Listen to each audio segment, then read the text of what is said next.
మధ్య కాలంలో మనం చూసుకున్నట్టయితే ఆడపిల్లల మీద ఎన్నో అగత్యాలు జరుగుతున్నాయి. సో దాని మీద రీసెంట్ టైమ్స్లో మీ స్వరాన్ని బాగా వినిపించారు. ఓ 17 ఏళ్ల కుర్రాడు వాడి 18 ఏళ్ళు అంటే మెజారిటీ రాలేదని చెప్పని వాడిని మైనర్గా ట్రీట్ చేసి రేప్ కేసులో వాడిని తక్కువ శిక్ష పడేలా చేయడం అనేది తప్పు అన్న ఉద్దేశం.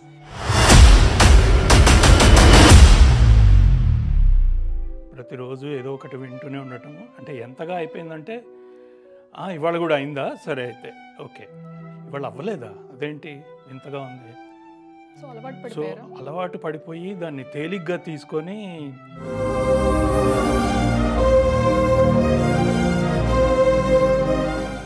నాకు దిశ ఇన్సిడెంట్ జరిగినప్పుడు ఆ అమ్మాయి ఫోటో బయటకు వచ్చింది. ఫస్ట్లో ఫోటో పేరు బయటకు వచ్చిన ఇదేనే. అది పెట్టినప్పుడు కింద ఒకడు కామెంట్ పెట్టాడు,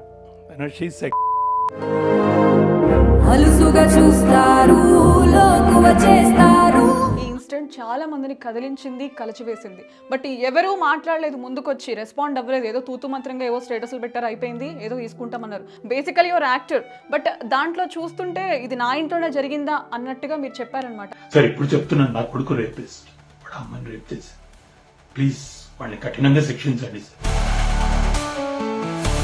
ఇన్ని ఇన్సిడెంట్స్ జరుగుతున్నాయి, ఇప్పుడు మీరే చెప్పారు చాలా సింపుల్ గా జరిగిపోతున్నాయి. ఇన్ని ఇన్సిడెంట్స్ జరిగినా కూడా ఎవరిలో ఎందుకు మార్పు రావట్లేదు? ఎందుకంటే తీసుకునే సెక్షన్స్ కానీ ఇచ్చే పనిష్మెంట్స్ కానీ కఠినంగా లేవంటారు. కాదు, బేసిక్గా సెక్షన్స్ కఠినం అనేది తర్వాత విషయం. అసలు బేసిక్గా మన సైకాలజీలో ప్రాబ్లం ఉంది. అంటే అబ్బాయిలు బేసిక్గా అమ్మాయిల్ని మనం ఒక తేలిక భావంతో చూస్తాం. మీరు అమ్మాయి కదా, అంటే లైక్ ఇప్పుడు ఇది పోవాలంటే ఏంటి, అసలు ఏం చేయాలంటే పోవటం అనేది ఇంపాసిబిలిటీ. ఎందుకంటే ఇప్పుడు ఇలాంటి ఇన్సిడెంట్స్ మీరు వింటూ ఉంటారు కదా, సో బేసికలీ మీకు ఏమనిపిస్తుంటుంది? లైక్ చిన్న పిల్లల్ని వదిలిపెట్టట్లేదు, ఎవరిని వదిలిపెట్టట్లేదు, అసలు ఏ విధంగా బ్లడ్ బాయిల్ అవుతుంది. నమస్తే, వెల్కమ్ టు టీ టైమ్స్. నేను సంచన. సో ఇండస్ట్రీకి బేసిక్గా చాలా మంది వస్తారు. ఎంతమంది వచ్చినా కూడా తనదైన స్టైల్లో ఒక ముద్ర వేసుకుని పోతారు. So actor cum writer cum director. ప్రస్తుతం రాజుగారు మనతో పాటు ఉన్నారు. సో రాజుగారి మాటల్లో మరిన్ని విషయాలు తెలుసుకునే ప్రయత్నం చేద్దాం. నమస్తే సార్. నమస్తే. సో ఎలా ఉన్నారు సార్? బాగున్నారా? రాజులాగా లేను, మాది రాజులాగా. అంతేనా? జస్ట్ సింపుల్ గా. ఓకే. సో ఈ మధ్య కాలంలో మనం చూసుకున్నట్టయితే ఆడపిల్లల మీద ఎన్నో అగత్యాలు జరుగుతున్నాయి. సో దాని మీద రీసెంట్ టైమ్స్లో మీ స్వరాన్ని బాగా వినిపించారు. సోషల్ మీడియాలో ఎక్కడ చూసినా, యూట్యూబ్లో చూసినా మీరు మాట్లాడిన వీడియోస్ కానీ బాగా ట్రెండ్ అవుతున్నాయి. సో ఎందుకని రెస్పాండ్ అవ్వాల్సి వచ్చింది? Lot of incidents on a regular basis, on a daily basis. ప్రతిరోజు ఏదో ఒకటి వింటూనే ఉండటం అంటే ఎంతగా అయిపోయిందంటే ఇవాళ కూడా అయిందా, సరే అయితే ఓకే, ఇవాళ అవ్వలేదా, అదేంటి ఇంతగా ఉంది. సో అలవాటు పడిపోయి దాన్ని తేలిగ్గా తీసుకొని ఒక కొవ్వొత్తి మనం వెలిగించి, కుదరకపోతే మనసులోనే ఒక మాట అనుకొని ఆ అమ్మాయి ఫోటో చూసి బయటకు వస్తూనే ఉన్నాయి ఫొటోస్ ఇప్పటికీ. ఆ అమ్మాయి ఫోటో చూసి ఒక వింత ఇది మనసులో అనుకొని బయటికి మాత్రం ఒక ఆర్ఐపి అని కామెంట్ పెట్టి ఒక కొవ్వొత్తి వెలిగించి మూవ్ ఆన్ అయిపోయే పొజిషన్లోకి వచ్చేసాం మనం. ఇంతకుముందు ఒక 10 ఏళ్ల క్రితము ఇంత ఫాస్ట్గా న్యూస్ తెలిసేది కాదు. న్యూస్ తెలిసినా ఇంత ఫాస్ట్గా మనం రెస్పాండ్ అవ్వగలిగే వాళ్ళం కాదు. మనకంటూ ఒక ప్లాట్ఫామ్ ఉండేది కాదు ఇంతకుముందు. ఇప్పుడు ప్లాట్ఫామ్ ఉంది. కోతికి కొబ్బరికాయ దొరికినట్టు సోషల్ మీడియా అని మనకు ఒకటి దొరికింది. ఈ సోషల్ మీడియాలో మనం ప్రతిదీ కూడా చెప్పాలి. నేను కోతినే, నేను కొట్టిన కొబ్బరికాయ, దానిలో ఇదేం లేదు. నేను పూర్తిగా అందరూ వాడిని ఈ విషయంలో. అయితే ఏంటి అంటే పూర్తిగా మనం ఏం చేస్తున్నాము, ఎందుకు చేస్తున్నాం, మన మనసులో అనుకున్నదే చేస్తున్నామా. నాకు దిశ ఇన్సిడెంట్ జరిగినప్పుడు ఆ అమ్మాయి ఫోటో బయటకు వచ్చింది. ఫస్ట్లో ఫోటో పేరు బయటకు వచ్చిన ఇదేనే. అది పెట్టినప్పుడు కింద ఒకడు కామెంట్ పెట్టాడు, షీఈ్ సెక్సీ అని. ఆ కామెంట్ పెట్టిన వాడిని చూస్తే ఏమనాలి, వాడిని ఏ విధంగా వాడిని అర్థం చేసుకోవాలి, ఏ విధంగా వాడిని అభిశంసించాలి. మనసులో ఇంకెంతమంది ఆ మాట అనుకొని ఉన్నారు, వాడు మాత్రం అలా బయటకు వచ్చి పెట్టాడు. వాడే నిజమైన నిజాయితీ పరుడా? మనసులో ఉన్నదే బయటికి చెప్పినందుకు వాడు నిజాయితీ ఉంది, మిగతా వాళ్ళందరూ ఇదే. ఎట్లా దీన్ని అర్థం చేసుకోవాలి అనేది ఎప్పుడు ఇదే. మనం చూసుకున్నప్పుడు కాయిన్కి 2 సైడ్ వర్షన్స్ కనిపిస్తాయి. ఇప్పుడు మీరు అన్నారు కామెంట్ వాడు పెట్టాడు, వాడు నిజాయితీ పరుడా అని. సో బయటికి ప్రైస్ చేసే వాళ్ళు చాలా మంది ఉంటారు, రెస్పాండ్ అయ్యే వాళ్ళు చాలా మంది ఉంటారు. బట్ బ్యాక్ ఎండ్లో వాళ్ళ ఇంటెన్షన్స్ కానీ అవన్నీ వేరు ఉంటాయి. దీన్ని ఎలా తీసుకోవాలి అసలు? తెలియదు అంటున్నా. అంటే ప్రాబ్లం ఏంటి అంటే బయటికి వచ్చి మాట్లాడే వాళ్ళు యూనో వాళ్ళు తక్కువే ఉంటారు. ఆ సంస్కారం కొద్దిగా ఇన్ఫ్యాక్ట్ ఆ సంస్కారాన్ని కూడా వదిలేసాం మనం. ఇన్ఫ్యాక్ట్ ఒక 10 ఏళ్ల క్రితం అయితే అటు ఇటు చూసుకునేవాళ్ళం ఒక పిచ్చి మాట మాట్లాడాలి అని అంటే. ఇప్పుడు అది కూడా లేదు. ఎందుకంటే ప్రతి వాడికి ఒక ఘోష ఉంటుంది. ఇక్కడ నేను నా డీపీ పెట్టుకొని నా పేరు పెట్టుకొని నేను పెడుతున్నా అంటే ఇట్స్ నాట్ మీ. నేను కానే కాదు. ఒక ఎనానిమస్ దీనిలో ఒక ఎవరికి తెలియని ఒక వేషం వేసుకొని ముసుగేసుకొని మాట్లాడుతున్నాను నేను. రాజమాదిరాజుని తిట్టడానికి నాకు అన్ని హక్కులు ఉన్నాయి. నాకు అన్ని సర్వ హక్కులు వాడిని తిట్టడానికి నాకు ఉన్నాయి. బట్ నేను బయటకు వచ్చి తిడతాను అది లేదు.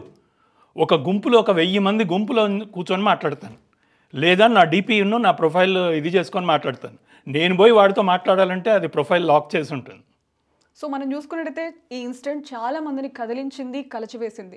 బట్ ఎవరూ మాట్లాడలేదు, ముందుకొచ్చి రెస్పాండ్ అవ్వలేదు. ఏదో తూతు మంత్రంగా ఏవో స్టేటస్లు పెట్టారు, అయిపోయింది, ఏదో తీసుకుంటామన్నారు. బట్ మిమ్మల్ని ఎందుకు అంతలా కదిలించింది? ఇప్పుడు ఎక్కడ చూసినా కూడా మీరు మాట్లాడిన మాటలు ప్రతి ఒక్కరిని కదిలించాయి. బేసికలీ యువర్ యాక్టర్, బట్ దాంట్లో చూస్తుంటే ఇది నా ఇంట్లోనే జరిగిందా అన్నట్టుగా మీరు చెప్పారనమాట ఆ ఇన్సిడెంట్. బట్ ఆ షేర్స్ కావచ్చు, ఆ మాటలు కావచ్చు, సో అందరినీ రెస్పాండ్ అయ్యేలా చేసింది. సో ఎందుకని అలా మీరు ఎందుకు అంత ఓన్గా తీసుకున్నారు? బేసిక్గా నేను విజిల్ బ్లోయర్ అండి. నా మైండ్లోనే ఆ విజిల్ బ్లోయింగ్ మెంటాలిటీ ఉంది. అంటే ఎక్కడైనా ఏదన్నా జరుగుతుంది అంటే ఇమ్మీడియట్లీ నేను రెస్పాండ్ అవ్వాలి దానికి అన్న ఒక చిన్న ఇది. ఇన్ఫ్యాక్ట్ ఈ మెంటాలిటీ దాదాపు అందరిలో చూస్తాం ఇప్పుడు మనం. ఇప్పుడు దాదాపు ప్రతి వాళ్ళకి కూడా అంటే ఎక్కడో ఒక మూల ఉంటుంది మనకి, అయ్యో తప్పు జరుగుతుంది, అయ్యో మనం రెస్పాండ్ అవ్వాలి అని.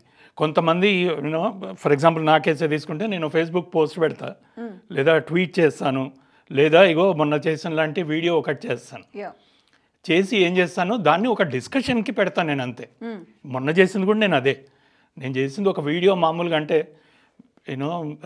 రేప్స్ దారుణంగా యాక్చువల్గా ఒక నవల రాస్తున్నాను నేను. ఆ నవల కోసం అని చెప్పని they have been collecting lot of statistics, దాని గురించిన కథనాలు, దాని గురించిన వాదనలు, ఎలా మార్చాలి దీన్ని అని, సొసైటీని మార్చాలి, సొసైటీ అంటే ఎవరు, సొసైటీలో ఏ పార్ట్స్ని మార్చాలి. దీనిలో ఉన్న ప్రాబ్లం ఏంటంటే ముళ్ళు అరిటాకు సామెతలాగా తీసుకుంటే అమ్మాయికి డెఫినెట్లీ దీనిలో అన్యాయం జరిగేది ఫస్ట్ అమ్మాయికే. సో ఆ అమ్మాయి పక్షం తీసుకొని తీరాలి, దీనిలో తప్పదు. There might be stray incidents where in ఒక అమ్మాయి పోయి తప్పుగా దీన్ని రిపోర్ట్ ఇచ్చింది అని రివెంజ్ తీసుకోవడం కోసం అని కొన్ని ఇచ్చిందని కొన్ని కేసెస్ ఉండొచ్చు. బట్ వాటిని మనము దీనిలోకి తీసుకోకూడదు ఒక టోటల్ పిక్చర్ చూస్తున్నప్పుడు. సో అమ్మాయిల పక్షం తీసుకొని ఆలోచించినప్పుడు డెఫినెట్లీ మనకి ఇమ్మీడియట్లీ ఇదయ్యేది ఏంటి అంటే పక్కన అబ్బాయిలకి జనరల్గా ఉండే ఒక ఇదేంటి అంటే అమ్మాయిలు అంటే ఒక చిన్న చూపు. పక్క నుంచి ఒక అమ్మాయి పోతూ ఉంటే చాలు ఒక మాట అందాం, ఒంటరిగా ఉంటే ఒక చెయ్యి వేద్దాం, నిజంగా అమ్మాయికి అన్యాయం జరిగిందంటే ఓదార్పు పేరుతో దగ్గరికి తీసుకొని ఏమన్నా చేద్దాం. సో మరి ఎందుకు ఇలా దీని మీద ఎందుకు యాక్షన్, లైక్ ఇన్ని ఇన్సిడెంట్స్ జరుగుతున్నాయి, ఇప్పుడు మీరే చెప్పారు చాలా సింపుల్గా జరిగిపోతున్నాయి, ఇన్ని ఇన్సిడెంట్స్ జరిగినా కూడా ఎవరిలో ఎందుకు మార్పు రావట్లేదు? ఎందుకంటే తీసుకునే సెక్షన్స్ కానీ ఇచ్చే పనిష్మెంట్స్ కానీ కఠినంగా లేవంటారా? కాదు, బేసిక్గా సెక్షన్స్ కఠినం అనేది తర్వాత విషయం. అసలు బేసిక్గా మన సైకాలజీలో ప్రాబ్లం ఉంది అది. ఓకే, ఇందాక నేను చెప్తున్నది అది. అంటే అబ్బాయిలు బేసిక్గా అమ్మాయిల్ని మనం ఒక తేలిక భావంతో చూస్తాం. మీరు అమ్మాయి కదా, మా అబ్బాయిలు అమ్మాయిలని తేలిక భావంతో చూస్తాం. ఫస్ట్ నేను వెళ్తూ ఉండగా నా పక్క నుంచి ఒక అమ్మాయి కనుక బండి మీద ఫాస్ట్గా వెళ్తే నాలో భయంకరమైన ఈగో దెబ్బతింటుంది. నేను ఆ అమ్మాయిని గెలిచి తీరాల్సిందే, లేదా ఒక పిచ్చి మాట అనాల్సిందే. లేదా కారులో వెళ్తూ ఉంటే కనుక డెఫినెట్లీ నేను ఆ మాట అనుకుంటా అమ్మాయి అయి ఉంటుంది. ఇట్స్ ఎ కైండ్ ఆఫ్ అంటే ఒక రకమైన తేలిక భావం. అంటే లైక్ ఇప్పుడు ఇది పోవాలంటే ఏంటి, అసలు ఏం చేయాలంటే? పోవటం అనేది impossibility. Let's be honest in that. పోవటం అనేది ఇంపాసిబిలిటీ. ఎందుకంటే కొన్ని వేల సంవత్సరాల కండిషనింగ్ జరిగింది. అసలు బేసిక్గానే అంటే it comes from the fact that women are physically a little weaker. అబ్బాయిల కంటే అమ్మాయిలు కొంచెం ఫిజికల్గా కొద్దిగా వీక్ ఉండటం వల్ల వచ్చిన మేజర్ ఇష్యూ ఇది.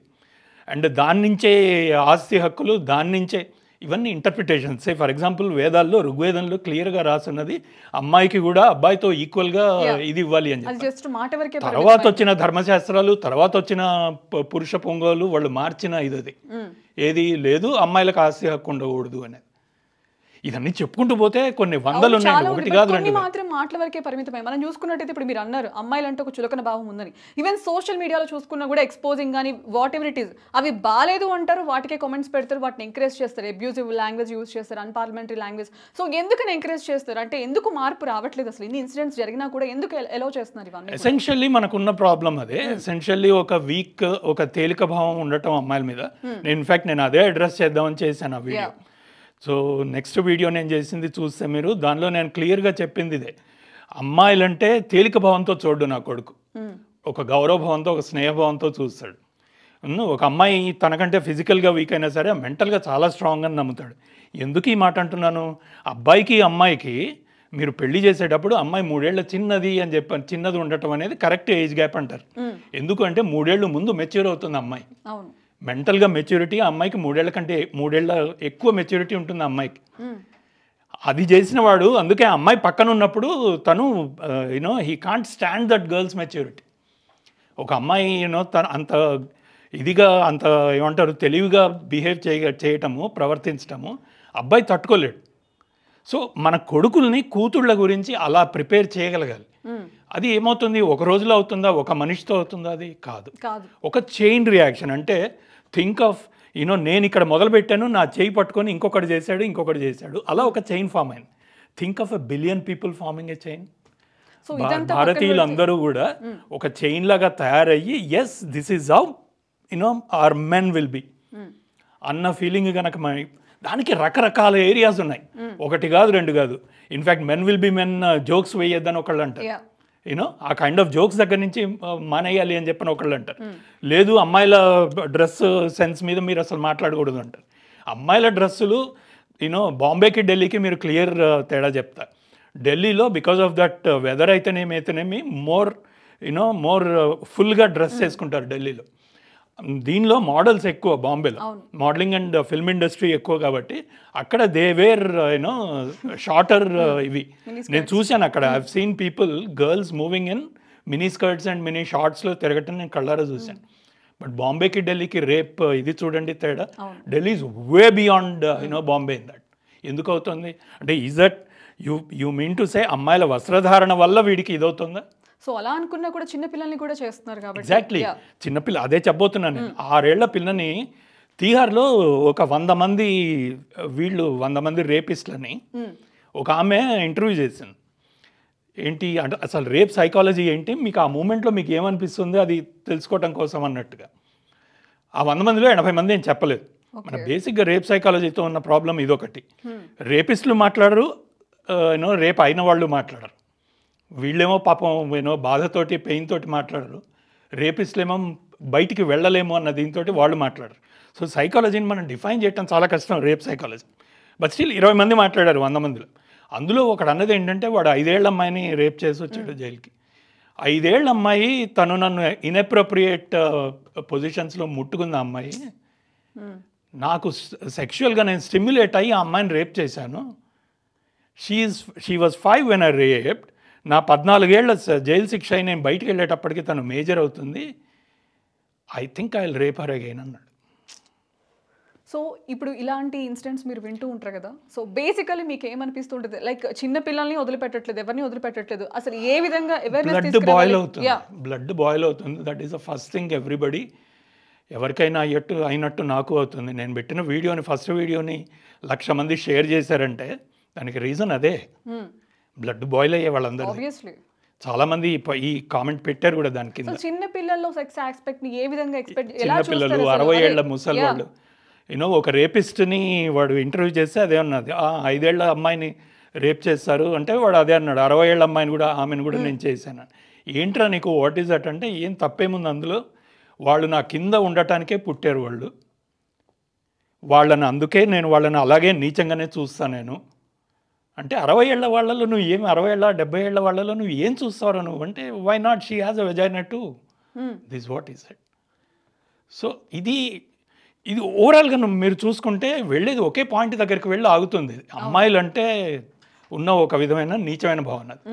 సో సో ఇదంతా పక్కన పెట్టేస్తే మీరు బేసికల్ ఇండస్ట్రీలో ఉన్నారు. ఈ మధ్య కాలంలో మలయాళం ఇండస్ట్రీ నుంచి హేమ కమిటీ ఒక రిపోర్ట్ ఇచ్చింది. ఆ రిపోర్ట్ ప్రకారం చూసుకుంటే చాలా మంది అబ్యూజింగ్ కానీ ఇల్లీగల్ యాక్టివిటీస్ కానీ చాలా మంది హీరోయిన్స్ హెరాస్మెంట్కి గురయ్యారు. బట్ మలయాళం ఇండస్ట్రీ నుంచి వదిలి తమిళ ఇండస్ట్రీకి అలా తెలుగుకి చాలా మంది వచ్చారు. దీని మీద ఏమంటారు? ఇవి తెలుగు ఇండస్ట్రీలో జరగట్లేదంటారా ఇలాంటి ఇష్యూస్? లేదండి, ఎక్కడైనా జరుగుతాయి కదా. అమ్మాయిలు ఉండి అబ్బాయిలు ఇది ఉన్నది. అమ్మాయిలకి అబ్బాయిలకి ఇంటరాక్షన్ అనేది ఒకటి ఉంటుంది ఇక్కడ ఎక్కువగా. అమ్మాయిలు జనరల్గా వచ్చే అమ్మాయిలు మోర్ బ్యూటిఫుల్ పీపుల్ వస్తారు ఇక్కడికి. అండ్ ఇంకొకటి ఏంటంటే వాళ్ళు ఒక అవసరంతో వస్తారు. సో వీటిని బేస్ చేసుకొని వాళ్ళు దానికి ఆ అవసరానికి ఒక ఇది తయారు చేస్తారు వాళ్ళు.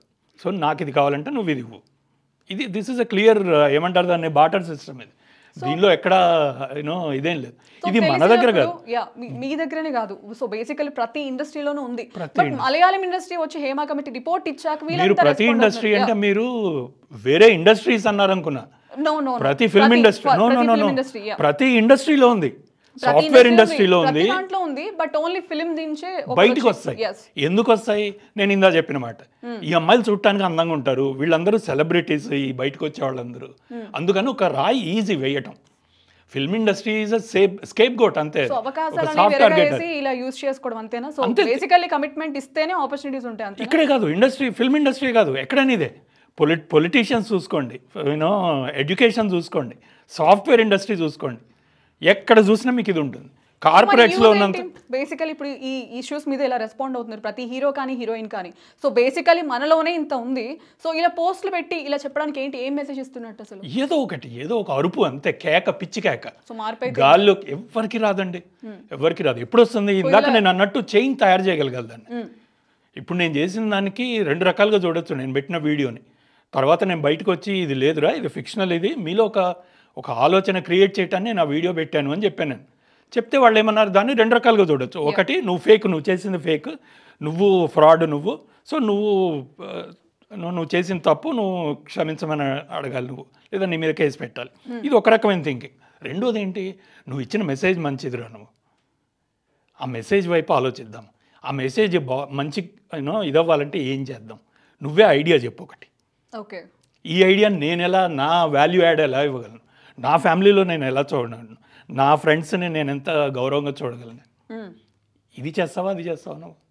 సో ఆబ్వియస్లీ ఇలా చేసి మళ్ళీ అలా చేస్తావు. ఆబ్వియస్లీ కన్వే చేయడు. రెండో చేయరంటే ఫస్ట్ ఇప్పుడు మీరు చెప్పారు, మీరు ఇన్సిడెంట్ని కన్వే చేశారు, మళ్ళీ చేసి ఏం చెప్పారు నెక్స్ట్? ఇది అలా కాదు, ఇలా జరిగిందని చెప్పేసి చెప్పారు. సో ఫస్ట్ ఆఫ్ ఆల్ అందరూ ఏదనుకున్నారు, మీ ఓన్ ఇన్సిడెంట్ ఏమో మీదేమన్నా అందరూ ఓన్. దానికి ఒక రీజన్ ఉంది, దానికి ఒకటి ఉంది. అనుకోవటం తప్పేం లేదు. నేను ఇన్ఫాక్ట్ నేను ఒక మూమెంట్ అనుకున్నా కూడా, ఓకే వీళ్ళు నిజంగా జరిగింది అని అనుకుంటారు. ఓకే, నేను I'm not a popular person, యాక్టర్గా కొంచెం తెలుసు, కొద్దిగా ఫేస్. సో నేనేంటో తెలిసిన వాళ్ళు, నేను ఫేస్బుక్లో నేను ఎలా మొదలు పెట్టాను, మీరు ఉన్నా అని చెప్పారు ఫేస్బుక్లో, నేను ఎలా మొదలు పెట్టాను దాన్ని. ఇది ఒక చిన్న ప్రయత్నం, నచ్చితే షేర్ చేయండి అన్నాను. What does that mean? So what does that mean? నేను ఒక అటెంప్ట్ చేశాను. నేను ఒక ఐడియా చెప్పడానికి ఒక అటెంప్ట్ చేశాను నేను. సో నాకున్న చిన్న పరిధిలో ఒక ఫేస్బుక్లో ఒక 1000 మంది చూస్తారు, ఆ 1000 మంది దానికి ఒక రకంగా రెస్పాండ్ అవుతారు అని నా మైండ్లో నేను చేశాను. అది షేర్ చేశారు జనాలు. షేర్ చేసినప్పుడు రెస్పాన్సిబుల్ షేరింగ్ ఎలా ఉండాలి? అది చేసినప్పుడు లేదురా బాబు, ఈయన ఒక యాక్టర్, ఈయన ఒక డైరెక్టర్, ఈయన ఒక మైండ్లో ఒకటి అనుకున్నదాన్ని ఒక స్కిట్ లాగా చేసి రిలీజ్ చేశారు అని చెప్పి చేయాలి. అలా వెళ్ళలేదు. ఓన్ చేసుకొని ఎంతగా చేసుకున్నారు అంటే చివరికి వాడి టోటల్గా వాడి షూస్లోకి వెళ్ళిపోయి ఆలోచించేసి చివరికి మీకు కొడుకున్నారేమో అన్న డౌట్ అందరికీ వచ్చిందనమాట. చాలా మంది వింతగా చూడటం నన్ను. ఇన్ఫ్యాక్ట్ నా ఫ్రెండ్స్ కూడా చూసారు, యారా నాకు తెలియకుండా నీ కొడుకు ఎక్కడున్నాడు. సో ఆడపిల్ల తండ్రిగా మీరు చేశారు. సో ఎలా ఆడపిల్ల తండ్రిగా చేయలేదు, సొసైటీలో ఇష్యూస్ జరుగుతున్నాయి కాబట్టి. అంతే, ఒక సిటిజన్గా చేశాను నేను. ఆడపిల్ల తండ్రిగా నేను చేసింది నేను వేరే జాగ్రత్తలు, వేరే తనని పెంచే తీరు అదంతా నేను డిఫరెంట్గా ఉంది. అది నేను మాట్లాడలే. ఇక్కడ ఒక అమ్మాయి, ఎవరో ఒక అమ్మాయి, దీనిలో చెప్పా కదా, మనం రోజు బస్సు ఎక్కి వెళ్తూ ఉంటే ఎవరో కూడా తెలియదు. నేను చూడంగానే మీరెవరో నాకు తెలియదు, నేను ఎవరో మీకు తెలియదు. ఎందుకు నవ్వారు మీరు? ఒక చిన్న స్నేహం అంతే కదా, అంతకంటే ఏమైనా ఉంటుందా మన మధ్యలో? సో ఆ స్నేహాన్ని పోగొట్టుకుంటున్నాం కదా మనం. మిమ్మల్ని నేను ఇమ్మీడియట్లీ మిమ్మల్ని తేలిగ్గా చూసినందువల్ల ఆ స్నేహం పోతుంది కదా. అంటే what is that you are trying to, అంటే ప్రతి ఇన్సిడెంట్ నుంచి ఒక నెగిటివ్ తీసుకోవచ్చు, ఒక పాజిటివ్ తీసుకోవచ్చు. బట్ ఇప్పుడున్న ఇన్సిడెంట్స్ చూస్తుంటే భయం వేస్తుంది. బేసికల్ ఇప్పుడు మీరు చిన్న స్మైల్ ఉన్నారు కదా, అలా చూడాలన్నా కూడా దాని అడ్వాంటేజ్ తీసుకుంటారేమో అన్న భయం వేస్తుంది. ఎగ్జాక్ట్లీ, కెమెరా ఆఫ్ చేయగానే మీ దీంట్లో స్మైల్ పోతుంది. ఆబ్వియస్లీ పోతుంది. రీజన్ ఈజ్ ఏమో వీడేంటో, మేబీ హీఈస్ ఎ ప్రెడేటర్. వాడు నన్ను బయటికి వెళ్ళగానే నన్ను అటాక్ చేస్తాడు. నవ్వినందుకు అడ్వాంటేజ్ తీసుకుంటారు, వాళ్ళు ఎలా మాట్లాడతారు, దీన్ని ఎలా ముందు తీసుకెళ్తారు, ఫార్వర్డ్ అవుతుంది అని చెప్పి ఒక కైండ్ ఆఫ్ భయం వచ్చేస్తుంది. ఆ భయం మీలో ఉంటుంది, చెయ్యాలి అన్న ఇది నాలో ఉంటుంది. ఎందుకు ఉంటుంది? నేను అవే చదువుతూ వస్తున్నాను. నేను కొన్ని వందల ఏళ్లుగా ఇదే ఇదవుతూ వచ్చింది. కొన్ని వేరే దేశాల నుంచి మన మీదకి దండెత్తి గెలిచిన రాజులు ఫస్ట్ చేసిన విషయం ఏంటంటే గుళ్ళని ధ్వంసం చేయటం, అమ్మాయిలను పాడు చేయటం. బికాజ్ దే నో మన కల్చర్లో భాగం, మనమనే కాదు హ్యూమన్ కల్చర్లో భాగమే అమ్మాయిలు అనేది చాలా ఇంపార్టెంట్. దీనిలో భాగంగా ప్రతివాడు అనుకునేది అది. దాన్ని రెండో యాంగిల్ ఏంటి అంటే కల్చర్లో భాగం నువ్వు ఇంట్లోనే ఉండు, నువ్వు ఇంట్లోనే పూజ చేయి, నువ్వు బయటికి రాకు. ఆ స్వేచ్ఛ మనం ఎప్పుడు ఇవ్వాలి. సో బేసికల్ అది ఆచారం కాదు, బట్ అక్కడి నుంచి ఇక్కడికి స్టిల్ ఈ రోజుకి కూడా ఆడపిల్లల మీద అఘాయిత్యాలు కంటిన్యూ అవుతున్నాయి, అది ఒక ఆచారం లాగా. ఎగ్జాక్ట్లీ అది జరుగుతున్నాయి. అంటే ఏంటి అది, మనకు ఒక బుద్ధి చెప్పాలి అంటే నీకు సంబంధించిన మనం ప్రాపర్టీ లాగా చూసాం అమ్మాయిల్ని. సో నాటుకుపోయినాయి అంటారా అప్పటి నుంచి ఆ థాట్స్ అలా ఒక మనిషి వేల ఏళ్ళుగా నాటుకుపోయినాయి. ఇవి ఇవాళ నేను బయటకు వచ్చి లేదురా నువ్వు అమ్మాయిని సరిగ్గా చూడు అని అనగానే చూసేంత ఇది కాదు.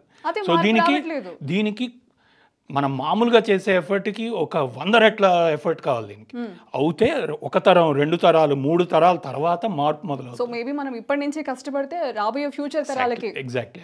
నిన్న నేను చేసిన వీడియోని కనుక వాళ్ళు అలా ఆలోచించి లేదు ఇవాటి నుంచి నేను మారుతాను అన్న ప్రతిజ్ఞ కనుక తీసుకొని ఉంటే ఆల్రెడీ మార్పు కొద్దిగా వచ్చి ఉండేది. వాళ్ళు ఏం తీసుకున్నారు, నువ్వు ఫేక్ రా, నువ్వు చెప్పిందంత ఫేక్ అనేసి. సో నెక్స్ట్ ఇలా అఘాయిత్యాలు జరిగినప్పుడు నెక్స్ట్ వెళ్ళేది పేరెంట్స్ దగ్గరికి. పెంపకం సరిగ్గా లేదేమో, ఇంట్లో సరిగ్గా లేదేమో, ఎవరైనా అలా అలా చేయనైతే ఎవరు చెప్పరు.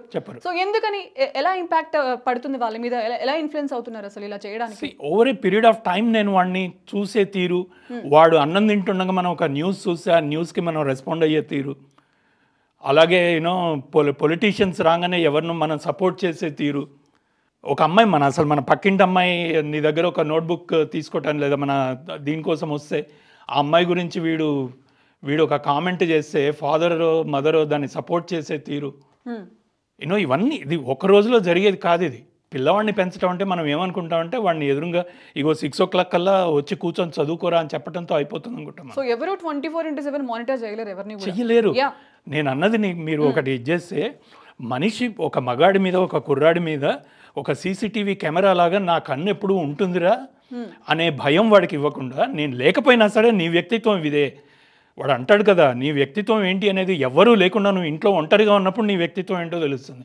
నువ్వు చూసే వీడియోలు, నువ్వు చదివే పుస్తకాలు, నువ్వు మాట్లాడే మాటలు, ఇవన్నీ కూడా నువ్వేంటనేది అప్పుడు తెలుస్తుంది.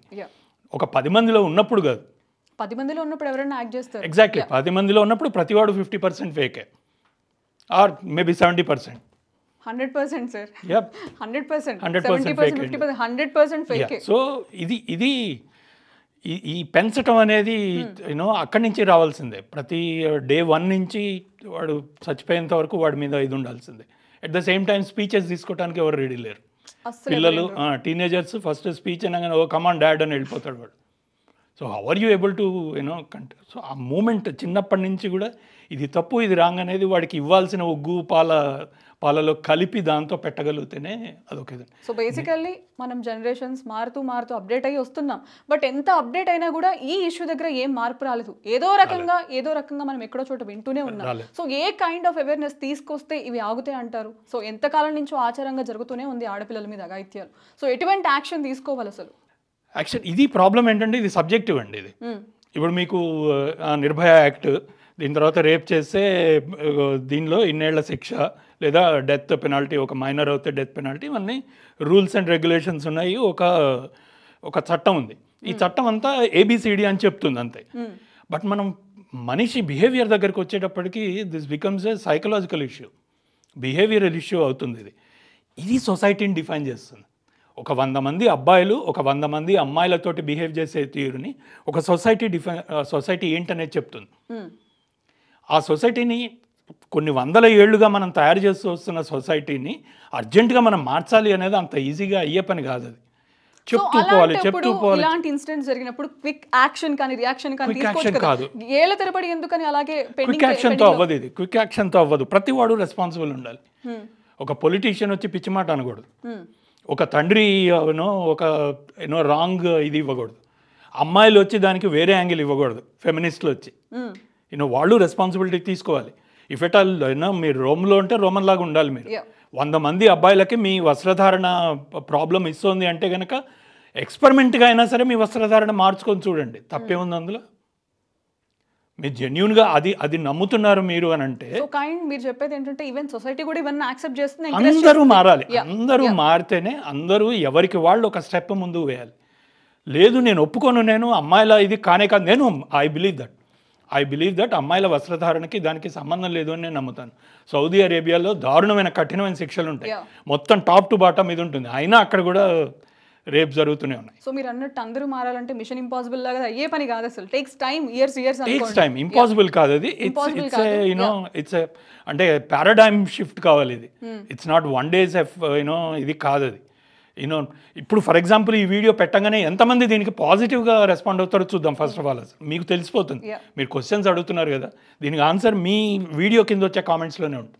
చూడండి మీరు. ఎందుకంటే నేను అంత బయటకు వచ్చి నేను మొత్తం చెప్పిన తర్వాత దాని కింద పెట్టిన కామెంట్స్లో ఇది ఉంది. ఒక అమ్మాయి వచ్చి చెప్తుంది దానిలో, సార్ మీ వీడియో చూసి ఎవరో మమ్మల్ని ఉద్ధరించడానికి వచ్చేసారు అనుకున్నాము, మీరు ఫేక్ అనేటప్పటికీ అందరూ అందుకని తిడుతున్నారు మిమ్మల్ని అని. నేను చెప్పిన మెసేజ్ ఏంటి? నేను చెప్పింది ఆ మెసేజ్ని మాత్రం నువ్వు తీసుకోగలిగి ఉంటే ఇప్పటికీ నిన్ను నువ్వు ఉద్ధరించుకోగలవు కదా. బట్ మీరు ఆ మెసేజ్లో రియల్ ఇన్సిడెంట్ని బేస్ చేసుకుని చెప్పారు. అమ్మాయి ఇంటికి వచ్చింది కంబైన్ స్టడీస్ కోసమని, నా కొడుకు ఇలా చేశానని చెప్పాడు. సో ఫస్ట్ ఆఫ్ ఆల్ ఒక తండ్రిగా మీ కొడుకుని మీరు సపోర్ట్ చేశారు. బట్ ఎప్పుడైతే మీ కొడుకు మీ దగ్గరకు వచ్చి మాట్లాడారో మీరు చలించిపోయారు. అసలు ఒక ఆడపిల్లతో నా కొడుకు ఇలా బిహేవ్ చేశాడా అని చెప్పేసి. సో అది అందరూ ఓన్ చేసుకున్నారు. ఒక తండ్రి ఆవేదన చేసుకోవటమే కావాలి, ఒక తండ్రి ఇది కావాలి. ప్రతి వాళ్ళకి కూడా ఎందుకు చెప్తాం మనం ఒక ఫిక్షనల్ ఇన్సిడెంట్ ఎందుకు చెప్తాం? రియల్ ఇన్సిడెంట్లో ఒకటి జరుగుతుంది, ఇంకో రియల్ ఇన్సిడెంట్లో ఇంకోటి జరుగుతుంది, ఇంకో దానిలో ఇంకోటి జరుగుతుంది. ఈ మూడింటిని కలిపి ఒక ప్లాట్ఫామ్ మీదకి ఒక స్టోరీలోకి తీసుకొచ్చి ఆ స్టోరీని ముందు పెట్టి ఆ స్టోరీలో నేనైతే ఇలా రెస్పాండ్ అయ్యేవాడిని అని చెప్పడం కోసం ఒక ఫిక్షనల్ కేసు తయారు చేస్తాం. బికాజ్ ఒక క్రాస్ సెక్షన్ ఆఫ్ సొసైటీని మనం తయారు చేసినప్పుడు ఒక స్టోరీ ఫిక్షనల్గా తయారు చేయాలి, తప్పదు. అది లేదు ఒక ఇన్సిడెంట్ మాత్రమే. అందుకని ఇప్పుడు ఏంటి, నేను చెప్పిన దానిలోంచి అమ్మాయిలు దానిలోంచి ఒక రకమైన టేక్ అవే తీసుకుంటారు. అబ్బాయిలతో అంత ఈజీగా నేను మూవ్ అవటానికి వీల్లేదు, నేను నమ్మిన వాడే నన్ను ఇది చేస్తాడు. ఇండియాలో జరిగే రేప్స్లో 80% తెలిసిన వాళ్ళు చేస్తున్నారు. సో తెలిసిన వాళ్ళ దగ్గరికి వెళ్ళి వాళ్ళ సహాయం తీసుకోవటానికైనా వాళ్ళ షోల్డర్ తీసుకోవటానికైనా వెళ్ళినప్పుడు అంత అజాగ్రత్తగా ఉండకు అనేది ఒక పాయింట్ చెప్పాను. ఒక పాయింట్ అబ్బాయిలకి ఏం చెప్పాను, నీ పక్కనున్న వీళ్ళని అమ్మాయిలని నువ్వు జాగ్రత్తగా చూడరా, నువ్వు వాడిని ఆ అమ్మాయిని జాగ్రత్తగా కాపాడుతావని చెప్పని నీ దగ్గరికి వస్తే కాపాడనక్కర్లా, కనీసం స్నేహంగా చూడొచ్చు చాలు. చేస్తామని వస్తే నువ్వు ఆ అమ్మాయిని పాడు చేసావు, సో ఏ విధంగా కరెక్ట్ అని చెప్పని వాడికి ఇచ్చాను. ఫాదర్కి ఏమి ఇచ్చాను, నీకు డబ్బు ఉన్నది, నీకు ఇది ఉన్నది కదా అని చెప్పని నువ్వు వాడు చేసింది తప్పో రైటో తెలుసుకోకుండా వాడిని డిఫెండ్ చేయకూడని అని చెప్పని ఫాదర్కి చెప్పాను. అసలు ఫాదర్ని ఫస్ట్ నుంచి కూడా చిన్నప్పటి నుంచి కూడా నీ కొడుకుని సరిగ్గా నీ వాడి ఆలోచనలు కరెక్ట్గా వెళ్తున్నాయా లేదా నువ్వు రెగ్యులర్గా చూస్తూ ఉండు నువ్వు అని చెప్పాను. సో ఇన్ని విషయాలు చెప్పినప్పుడు ఏదో ఒకటి ప్రతి వాళ్ళకి దొరకాలి కదా దానిలోంచి. సో మనం చూసుకున్నట్టయితే ఇంట్లో పనిచేసే పని వాళ్ళ దగ్గర నుంచి ఎక్కడి వరకు హెరాస్మెంట్కి గురవుతూనే ఉన్నారు, స్టిల్ జరుగుతూనే ఉన్నాయి, వింటూనే ఉన్నాం. సో వీటికి ఏం చేస్తే బాగుంటుందని మీ థాట్ ప్రాసెస్లో మీరు ఏం చెప్తారు సార్? చట్టాలు జాగ్రత్తగా ఉండాలి, అందులో అయితే డౌట్ లేదు. చట్టాలు చాలా స్ట్రాంగ్గా ఉండాలి. నిర్భయ యాక్ట్లో చాలా తీసుకొచ్చారు, ఫాస్ట్ ట్రాక్ కోర్ట్స్ కూడా చేయాలని అన్నారు. అది కాక ప్యారలల్గా పోలీసులు చేసే యాక్ట్స్ చేస్తూనే ఉన్నారు. జనాల్లో విపరీతమైన రేజ్ పెరిగిపోయింది. కాకపోతే ఇన్సిడెంటల్ రేజ్ మాత్రమే మనది. అంటే ఒక ఇన్సిడెంట్ జరుగుతుంది, దానికి ఇమ్మీడియట్గా దానికి రెస్పాండ్ అవుతాము, చల్లబడిపోతాం. సో అది కాదు, అది ఆన్ డైలీ బేసిస్ మనకి టాప్ ఆఫ్ ది మైండ్ కొడుతూ ఉండాలి. నేను మొన్న అన్నాను 15 minutesలో ఒక రేప్ జరుగుతుందని తెలిసినప్పుడు ఎవ్రీ 15 minutes మనకు ఒక అలారం మోగుతూ ఉండాలి మనకి. ఆ 15 minutes అనేది రిపోర్ట్ అవుతున్న ఇన్సిడెంట్సే. రిపోర్ట్ అవ్వనివి దానికి 3 రెట్లు ఉన్నాయి, 4 రెట్లు ఉన్నాయి, తెలియదు. ఒక ఇన్సిడెంట్ జరిగిందని తెలిసిన తర్వాత ఇంకా వెనక చాలా ఇన్సిడెంట్స్ జరుగుతున్నాయి, అవన్నీ వెలుగులోకి వస్తున్నాయి, చాలా జరుగుతున్నాయి. మీకు దిశ జరిగిన 3 రోజుల్లో ఇంకొక ఇది జరిగింది, హైదరాబాద్లోనే ఇంకొక రేప్ జరిగింది. ఆ rape it was under reported because of దిశకు వచ్చిన ఇది దానికి రాలేదు. సో ఎన్కౌంటర్ చేశారు అని తెలిసిన 3వ రోజు జరిగిన ఇన్సిడెంట్ అది. 3-4 days బ్యాక్ ఒక అమ్మాయిని ఊరి నుంచి తీసుకొచ్చి ఓయోలో 20 days ఉంచారు. సో మనం చూసుకుంటే చాలా ఎన్ నెంబర్ ఆఫ్ కేసెస్ ఇవి బయటకు వస్తున్న వెలుగులో వస్తున్నవి కొన్ని ఉంటాయి, దానికి 10 times వెలుగులోకి రాని ఉంటాయి. వీర్దాస్ అనే కమెడియన్ మీకు తెలిసి ఉంటుంది, as an actor and comedian, popular comedian. అతను యూఎస్లో చాలా షోస్ ఇస్తాడు. తను అక్కడికి వెళ్ళినప్పుడు ఒకసారి చెప్పాడు, మేము ఇండియాలో అమ్మాయిల్ని 8 వరకు, రాత్రి 8 వరకు మేము దేవతల్లా చూస్తాము, రాత్రి 8 తర్వాత వాళ్ళని రేప్ చేస్తాము అని. అటువంటి కంట్రీ నుంచి మేము వచ్చాము అని చెప్పాడు తను. అతని మీద భయంకరమైన బ్యాక్లాష్ వచ్చింది. జనాలందరూ కూడా మన కంట్రీని అక్కడికి పోయి నువ్వు ఇది చేస్తావని. దానికో రీజన్ ఉంది. అతను అట్లా మాట్లాడినందుకు అమెరికన్స్, వెస్టర్న్స్ అందరూ కూడా ఇండియాని రేప్ క్యాపిటల్ అంట మొదలుపెట్టారు. సో అలాంటి వాళ్ళని ఏమనరు. వినండి, ఇంకా చాలా ఉంది అక్కడ. Rape capital, India is rape capital అనేది ఇప్పుడు వాళ్ళకి ఒక ట్యాగ్ లైన్ వాళ్ళు. సో నిజం ఏంటి జరుగుతుంది, ఎవ్రీ 1 lakhకి జరుగుతున్న రేప్స్ చూసుకుంటే ఫస్ట్ 20 కంట్రీస్లో England, Ireland, USA, Belgium, all Caucasian countries, all western countries ఉన్నాయి. ఏది మన ఇంగ్లాండ్లో 112 మంది, లక్షలో 112 మంది రేప్కి గురవుతారు ఎవ్రీ ఇయర్. ఓకే, మన దగ్గర జరిగేది 2, ఇండియాలో జరిగేది 2. సో దానికి దీనికి సంబంధం లేదు, దానికి నెంబర్స్లో దీనికి సంబంధం లేదు. బట్ దీన్ని ఓకే అని చెప్పని తీసుకుందామా దీన్ని, ఈ 2 కేసులనే తీసుకోవటానికి వీల్లేదు. దీని మీద మనం అటాక్ చేయాల్సిందే. ప్రతి 5 నిమిషాలకు ఒక రేప్ జరుగుతోంది అని మనకు వస్తే ఆ 5 నిమిషాలని we need to reduce it to 15 minutes or half an hour, 1 hour. అంటే నెంబర్ ఆఫ్ కేసెస్ తగ్గిపోవాలి. నెంబర్ ఆఫ్ కేసెస్ ఇది ఎట్లా జరుగుతుంది, తగ్గిపోవడం అంటే వెలుగులోకి రావట్లేదు అంతే కాదు. Exactly that is the difference. మనము అసలు ఆ ధైర్యం ఇవ్వలేకపోతున్నామే ఫస్ట్ అమ్మాయిలకి. నా మీద ఒకటి జరిగిందంటే, మన ఫ్యామిలీలో జరిగిందంటే, ఫ్యామిలీలో ఎవరో ఒక బాబాయో లేకపోతే ఒక కజినో వచ్చి ఆ అమ్మాయిని ఇది చేస్తాడు, లేకపోతే ప్రతి ఒక్కరు ఇట్లా ఓన్ గా తీసుకుని అవేర్నెస్ తీసుకురావాలంటే వాళ్ళ ఇంట్లో జరిగితేనే రెస్పాండ్ అవుతారు, లేకపోతే పక్క వాళ్ళు ఎవరు పట్టించుకోరు. జరిగింది కదా అని చెప్పేసి 2 కొవ్వొత్తులు వెలిగించేసి. That is a problem. అంటే ఇంట్లో జరగనక్కర్లేదండి. అదే అవేర్నెస్ అంటే, సోషల్ అవేర్నెస్ అంటే తీసుకురావట్లేదు. మరి ఎవరు తీసుకురావాలి? సోషల్ అవేర్నెస్ అంటే ఏమీ లేదు. నా ఇంట్లో జరిగిందాక పక్కింట్లో పుట్టండి అని అప్పట్లో నాటికి ఉంది. నాకు అల్లూరి సీతారామరాజు, భగత్ సింగ్ పక్కింట్లో పుట్టాలి, నా ఇంట్లో పుట్టకూడదు. అక్కడ పుడితే నేను చప్పట్లు కొడతాను నేను, కానీ నా ఇంట్లో పుడితే నాకు ఇష్టం లేదు. వీళ్ళందరినీ చెప్తున్నారు కదా, దిశ కేసులో ఎన్కౌంటర్ చేయడం కరెక్ట్ అది ఇది అన్నారు. ఒక రేపిస్ట్ని ఎదురుగా తీసుకొచ్చి పెడతా, నీకు ఒక గన్ ఇస్తాను, నువ్వు కాల్చి చూద్దాం, నీకు ఆ దమ్ముందా, నువ్వు కాల్చగలవా, ఒకడు మాట్లాడగలడా దీనిలో? మాటలు ఇవన్నీ చేతులకైతే మాటలు కూడా కాదు, రాతలు అంతే.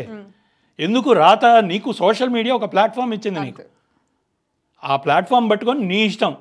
యూట్యూబ్ వీడియో పెడితే కింద మాట్లాడడానికి వీళ్ళందరూ ఫేస్బుక్ అకౌంట్ పెట్టుకొని ఒక ఫేక్ అకౌంట్లో దానిలో మాట్లాడడానికే. నీ పక్కింట్లో ఏదన్నా జరిగిందంటే కనీసం వెళ్ళి పోలీస్ స్టేషన్కి వెళ్ళి ఇది ఇవ్వగలిగే దమ్ముందా నీకు? అవేర్నెస్ ఉందా నీకు? జరిగిందంటే ఫస్ట్ ఉప్మా తింటూ వీడు ఆర్ఐపీ అని కామెంట్ పెట్టి దీనికి వెళ్తాడు, ఏదో ఒక రేప్ వీడియో పెట్టుకొని చూస్తాడు వాడు. అంతే, కింద పెట్టే కామెంట్స్ చూస్తారు, ఏం కామెంట్స్ పెడతారు. That's what will do.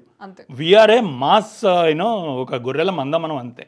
So ఇన్ని ఇన్సిడెంట్స్ చూసిన తర్వాత అమ్మాయిలకే కానీ అబ్బాయిలకే కానీ వాళ్ళని పెంచే తల్లిదండ్రులకు కానీ మీ మాటల్లో మీరేం చెప్పాలనుకుంటున్నారు, ఏం చెప్తారు? ఏం చెప్తాం, ఇదంతా చెప్పిందే వాళ్ళకి. అంతేనా?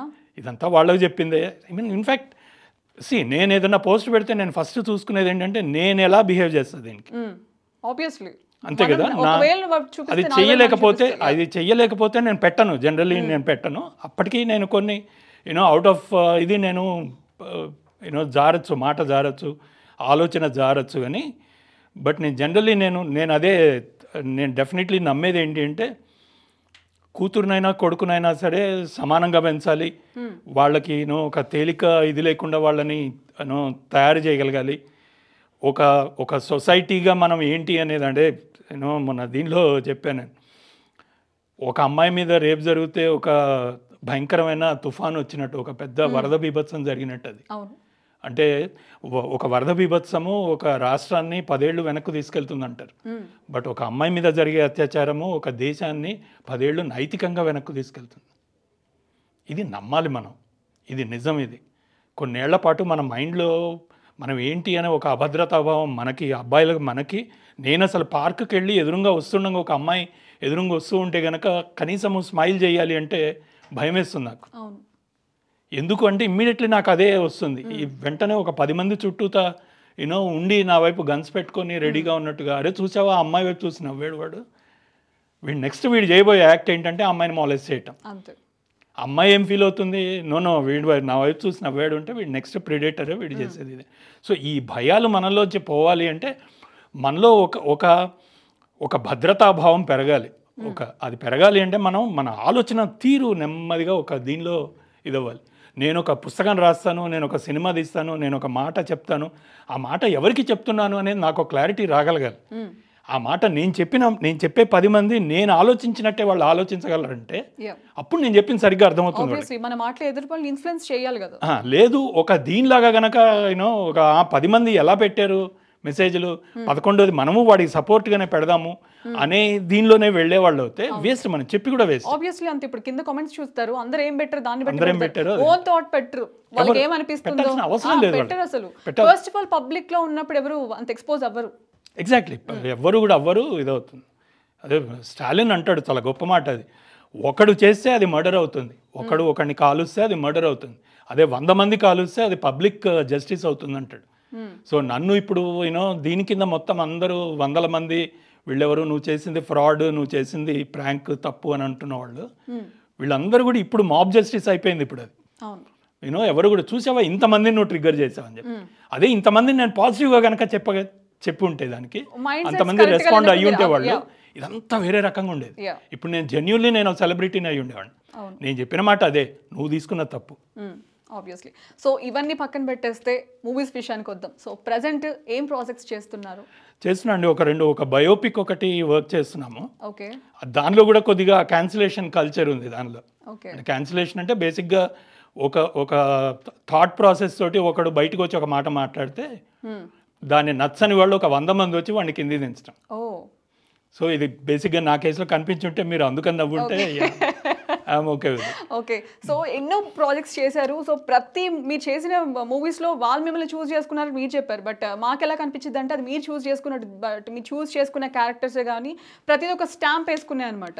సో దాని గురించి యాక్టర్గా మీరు అన్నది కాదు, డైరెక్టర్గా మీరు అన్నది కరెక్ట్. నేను చూస్ చేసుకునేదే. ఓకే. ఎందుకంటే ఆల్మోస్ట్ అన్నీ నేను రాసిన స్టోరీసే.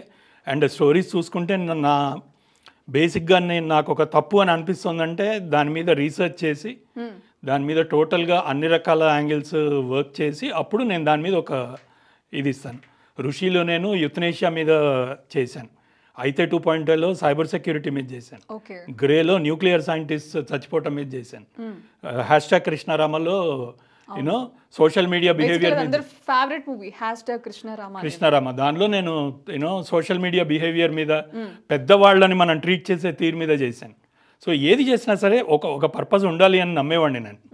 ఆ పర్పస్ లేకపోతే ఓకే ఫన్ కోసం రాకూడదా, సినిమాలో రావచ్చు, తప్పేం లేదు, అవి వేరే దాన్ని. సో ఒక యాక్టర్గా మీరు అనుకున్న వారిని ఫుల్ఫిల్ చేశారంటే మీకంటూ డ్రీమ్ రోల్ ఏమైనా ఉందా? ఈ మూవీ ఇలా చేయాలి, ఈ క్యారెక్టర్ చేయాలని ఏమైనా ఉందా? యాక్టర్గా నేను పెద్దగా ఆలోచించనండి. I'm not a good actor అని నా ఉద్దేశము. అలా ఏం అనుకోవచ్చు సార్, బోల్డ్ మంది ఫ్యాన్స్ ఉన్నారు, బేసికలీ న్యాచురల్ గా జీవించే వాళ్ళకే ఉంటారు. ఈ వీడియో తర్వాత చాలా మంది ఫ్యాన్స్ వచ్చారు, తర్వాత వీళ్ళందరూ కూడా నువ్వు గొప్ప యాక్టర్ రా అన్నారు అందరూ. సో తిట్టారు కానీ యాక్టింగ్ ఎబిలిటీస్ మీద అయితే. సో ఆబ్వియస్లీ చాలా కాంప్లిమెంట్స్ వచ్చాయి ఆ వీడియో తర్వాత, అంటే లైక్ తెలియని వాళ్ళకి ఎక్కడెక్కడికో షేర్ అవ్వడం. Reasons that is what I'm worried about. అంటే నేను ఫేస్బుక్లో నేనంటే ఏంటో తెలిసిన వాళ్ళు పెట్టిన కామెంట్స్ నేనేంటో తెలియక తెలుసుకోవాలనే ఆసక్తి లేక, అదంతా పక్కన పెడితే యూట్యూబ్ లో thumbnails చూసి వచ్చిన వాళ్ళు చాలా మంది. thumbnails చూసి ఇప్పుడు చూద్దాం మీరేం thumbnail పెడతారో చూద్దాం. సో చివరిగా చెప్పండి సార్, ఇంకా ఏం ప్రాజెక్ట్స్ చేస్తున్నారు, ఎలా అవుతుంది మీ కెరీర్ అంతా, ఎలా సాగుతోంది ప్రస్తుతానికి? కెరీర్ ఇస్ గుడ్ అండి, it's good because I choose my projects. మీకు అంత రెగ్యులర్గా కనపడలేకపోవచ్చు నేను, బట్ యా కనిపించినప్పుడల్లా ఐ ఫీస్ట్ అయితే బాగా ఇస్తున్నారు అందరికీ కూడా. I hope so. Full meals అన్నమాట. So wishing you all the good luck sir. Thank you so much for మీ విలువైన సమయాన్ని మాకు కేటాయించినందుకు. Thank you so much. Thanks allot.